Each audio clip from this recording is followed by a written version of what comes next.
I don't really know where I am right now, but this is quite pretty.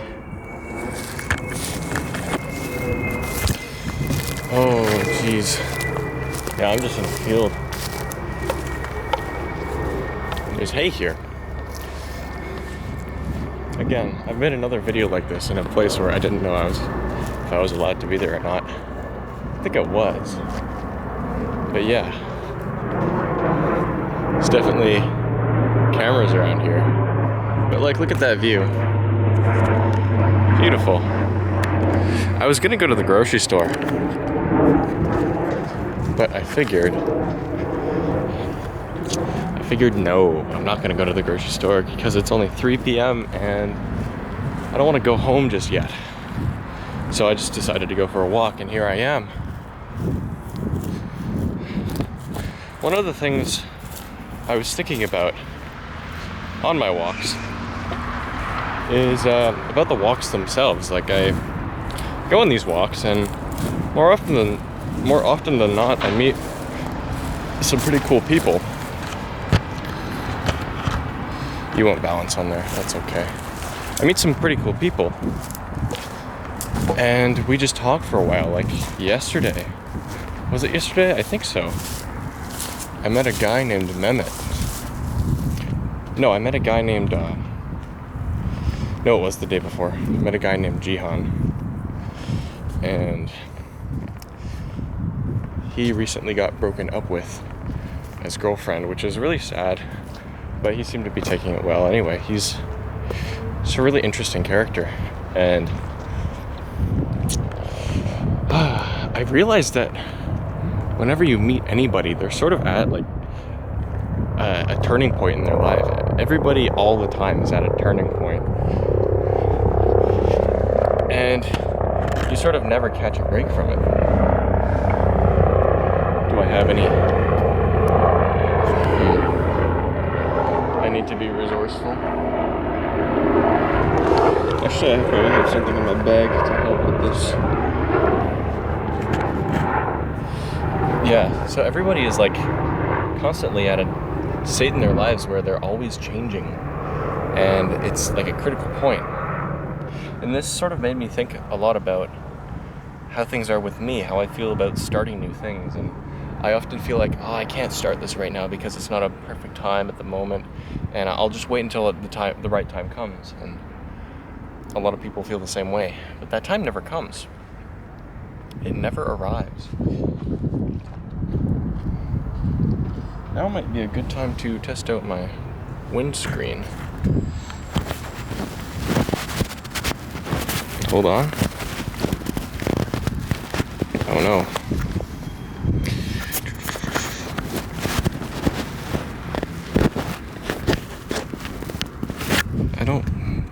Okay. I think I have it. The fluff is in the way of me putting this on.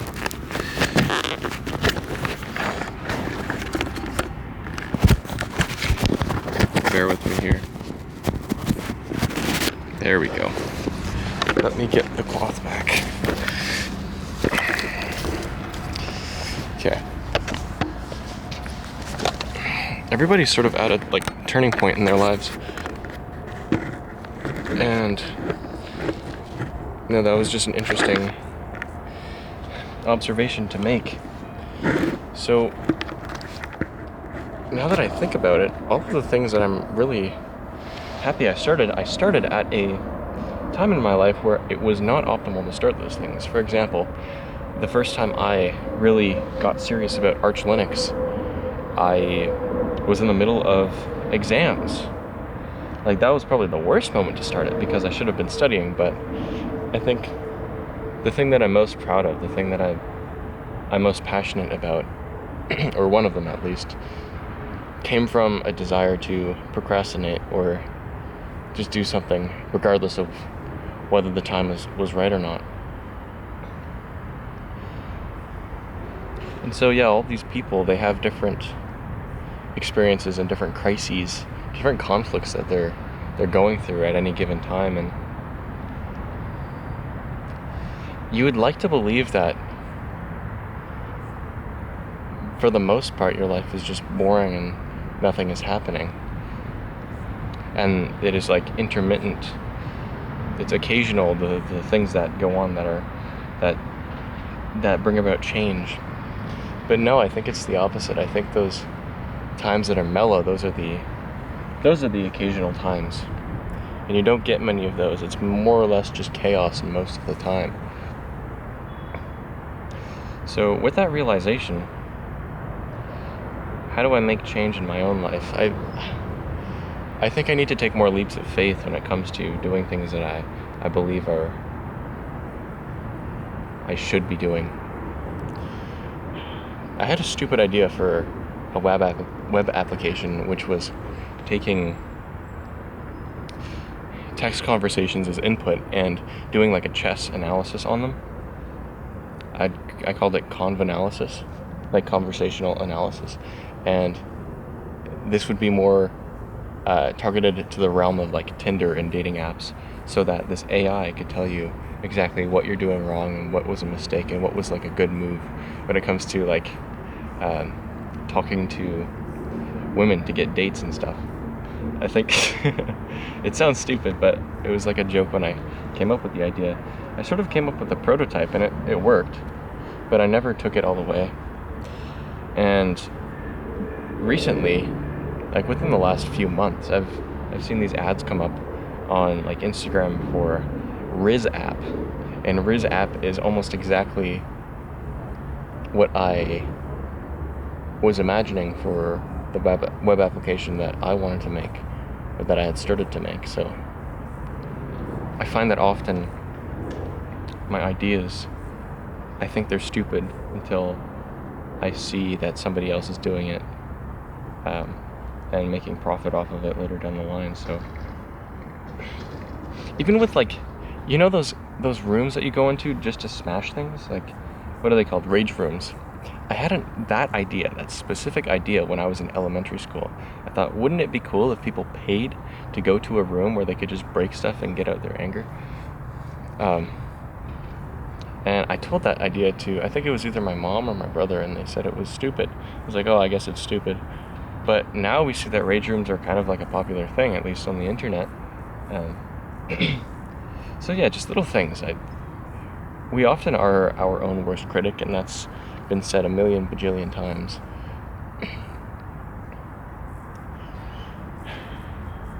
And for me specifically, and I guess for a lot of other people, I'd imagine a lot of other people go through this. They doubt themselves so much that they just don't bother with it, and then they lose that idea and they lose that passion. I guess it does come down to passion too. It's like if you want to do something, just do it. Like, regardless of if it's a stupid idea or not, why don't you just make it because you enjoy making it? Because you enjoy the process of it. But there's another part of me in my mind that's going like, you can't necessarily just do that, because there always comes a point in a project, which has happened to me several times, where there's a siren, you could probably hear that. There comes a point in every project where you've done all the fun stuff, and what's left is just the monotonous stuff that you just need to churn through. You've got to soldier through in order to get the project finished, and by that time I usually quit. So I don't have many completely finished projects, and that's sort of the sad reality of it.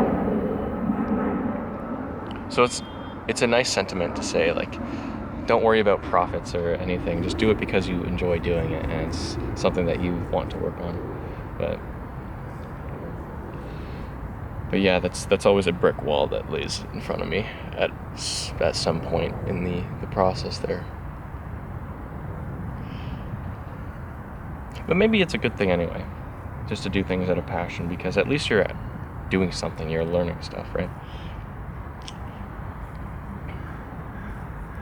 I was talking with a guy at that antique bookstore that I went back to yesterday, and he told me yesterday that he played Dota 2, and he has probably around 10,000 hours sunk into that game. which is a lot of hours. It is a lot of hours. And he was talking about how he doesn't feel like super skilled at anything, and he didn't say he regretted. He said that he didn't regret spending those hours on doing that thing, because you sort of have to have something that you enjoy doing. But he was thinking about all the time he spent on that game and how he's not very good at it, even after all that time, and how he could have put that time towards building up a skill and stuff. And yeah, I feel bad because he is in his like 30s, and he doesn't have, I guess he does have a marketable skill, but he has wasted a lot of time. Everybody wastes time though, even if it's not on video games, it's on, well, the new thing now is scrolling on social media. That could be a whole nother video. In fact, it is. I rant about technology and screens and stuff. In the Sony Xperia XZ1 compact video, I think I just talk about how large screens kind of suck on phones. But that's beside the point.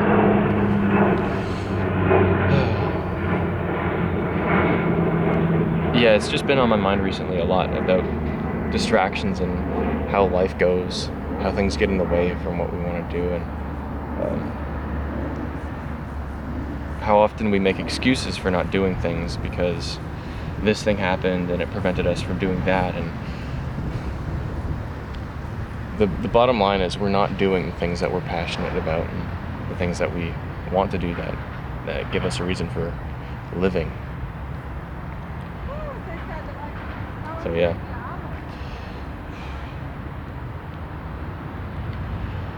I haven't been uploading a lot recently. I actually made like 2 videos since my last video, but neither of them I felt that were good enough to publish, so I think this so far has been good enough to publish. And of course it comes back to I am my own worst critic again, so maybe I just publish them anyway, and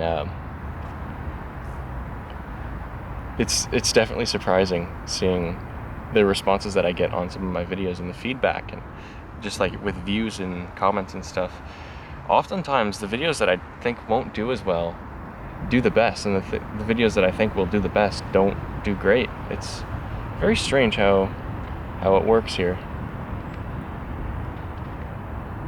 But I think consistency is the name of the game. I watch a guy named Ken who makes Clash Royale videos. Believe it or not, I watch Clash Royale videos.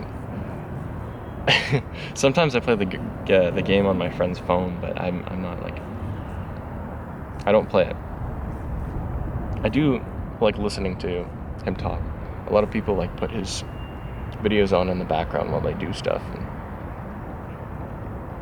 I sit through his videos because I just like watching the gameplay as well. But the thing with Ken is that he uploads every day, every single day. And if he can't upload it or record a video one day, he'll make sure to record a video in advance so that he has a video for somebody to watch, or his viewers to watch on the day of, when he's too busy. And like, that's sort of dedication. It takes passion, and it takes like a will to do these things consistently. But that in itself is the driving force behind his success. He's like one of the most popular Clash Royale YouTubers, and his channel has skyrocketed recently. I don't know why there's been a major surge in Clash Royale popularity recently, but that seems to be what's happening. And that consistency with just talking to a camera and uploading his videos, that's what gets you places. You know, I think he said in one of his videos, actually, he talks about philosophy sometimes, but it's not like the main course. He said that the person who enjoys walking will walk much farther than the person who wants to get to the destination. And I have to agree. A part of me making these videos is, you know, I like creating things. I like talking. I like speaking to a camera. For a multitude of reasons. The main one being I just like documenting my life and how things are in the moment, and watching these videos back, because it's interesting to see what place you are you were in your life. Another reason is I get a lot better at talking to people as a result of making these videos. I've noticed that I'm much more fluent when I speak. I'm much more like sociable as a person because talking out loud is like something that I've exercised, and oftentimes we say the same things over and over again, and we only use like a few hundred words in our everyday vocabulary. At least 100 to 200 words make up the majority of what we talk about.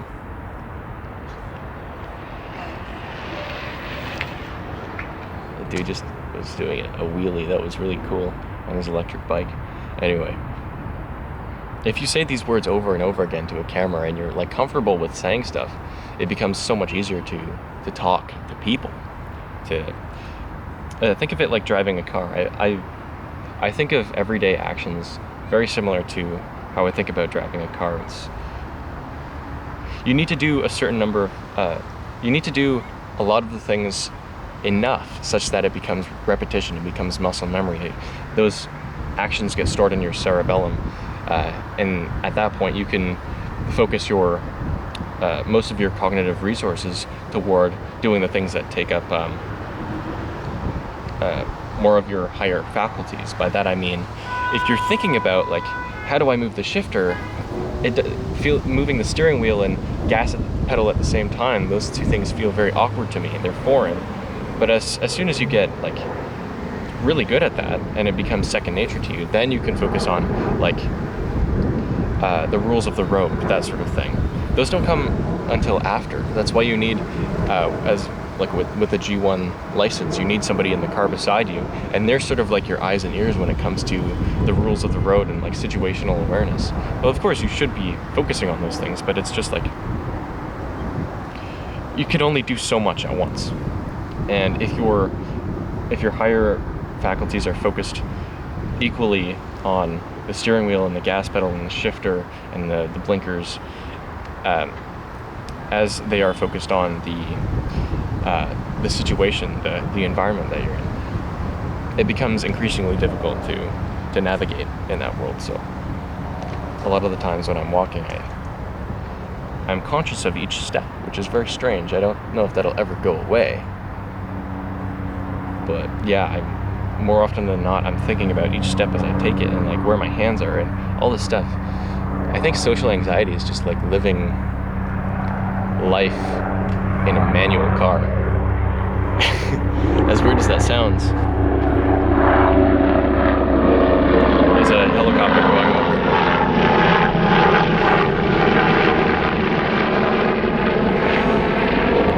It does sound weird, but that's sort of how I find my life to be. It's like living in a manual car. But it's not the exact same for speech, I find. I repeat my speech a lot, like to this camera, for example, when I've come to get pretty good at talking and saying the things that I want to say in a more eloquent fashion. That's not to say that I'm perfect, but I noticed that I'm a hell of a lot better than I was even a couple years ago. If you look back to my older videos, at least for me, I feel like I'm more awkward, more self-conscious, or mechanical with my actions and behaviors. So thank you, videos, for helping me out with that. This video's already 19 minutes 15 seconds almost. But yeah, I watch a lot of my videos back and I look at all the things that I do, my mannerisms, and point out things that I could be doing different that are sort of weird. Like I say "but" at the end of sentences when I have nothing else to say, which is strange. I don't know if these things are to be fixed, ameliorated, or if they're just part of my character that I should choose to keep because they're something that make me me. Hard to say. Hard to say. But this park is pretty nice. I've enjoyed sitting here. 3:56. I might as well go down and buy some groceries before I get back. Yeah. Yeepers. There's a ladybug on the ground. Where is it? Oh. There it is. Ladybug. Oh, it's fine. I don't know where it went.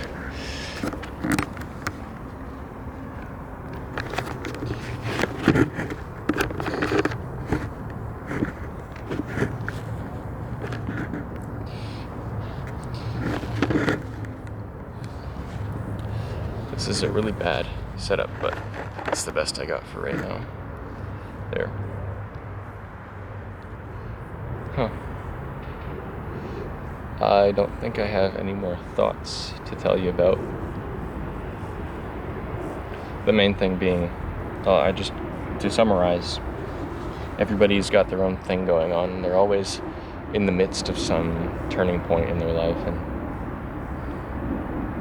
it'll never be the right time to start things, so just start things if you're passionate about them. And maybe speak to a camera more if you're anxious socially, because it does help. Because then you're able to focus on the social dynamics of a situation rather than what exactly it is you're doing. And this will help make your behavior less mechanical, and you'll actually be able to enjoy conversations sometimes. I actually enjoy the conversations I have now, which is something I couldn't even dream of several years ago. I was super anxious. Super anxious. And I guess a combination of just talking to the camera and also jobs. I did a few retail jobs that also helped me a lot. I could barely even pick up a phone and call a number before, but now at times it's like second nature to me. I don't even think about it really. And so I've come a long way. I've definitely come a long way from being that anxious kid that I once was. I'd say I'm more outgoing than the average person now. I talk to people on the street, on the bus, just randomly, and yeah, I enjoy talking to people. So, almost 23 minutes. I'll end it here. Thank you for watching. Sorry I haven't posted in a while. I can't promise you I'll post more, but I would like to. It's just I don't have many interesting to think about. Any interesting things to think about these days. I've got a few new books. The bookstore I went to yesterday, I bought a new book. What is it called? 7 Contradictions and the Fall of Capitalism, something like that. Anyway, I'll see you next time. Goodbye. Oh, there are lilacs here, and they smell very nice. My mom likes lilacs a lot. So, see you next time. Goodbye.